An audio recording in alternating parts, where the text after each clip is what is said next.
So, the Concept Global Sling bag shows up like the travel bag that watched pickpockets in Europe and said, "Not today, tiny criminal." Damn! The brand sells anti theft sling bags with lockable zippers, RFID protection, crossbody design, and close to body storage for phones, wallets, passports, keys, and all the little things your pockets keep betraying. The newer Travel Sling Bag 2 gets even more dramatic. Concept Global says it upgraded the material to 500D nylon, added more weather resistance, and built the strap with internal steel cable wiring to stop slash and grab theft. That sounds cool, but also very "this bag has seen things." If your current travel setup is stuffing your passport into your jeans pocket and praying, this is definitely an upgrade. Customer reviews are mostly strong.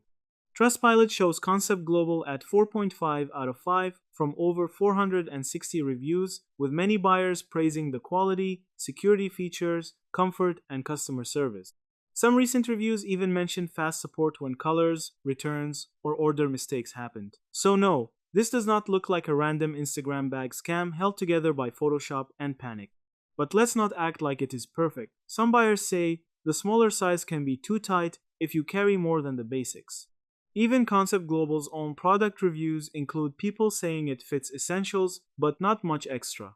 So, if you travel with sunglasses, wallet, passport, phone, snacks, charger, medicine, and emotional support receipts, the mini version might tap out faster than expected. Reddit feedback is also pretty positive, with one user saying the bag felt well made, comfortable, adjustable, and good enough to last years. Amazon's listing also describes a water-resistant 300D nylon travel sling for casual, gym, work, and outdoor use. Final verdict: Concept Global Sling Bag looks legit and useful, especially for travel and daily essentials. Just choose the size carefully, because anti-theft is great, but anti-storage is not. That's it. Thank you for watching this video.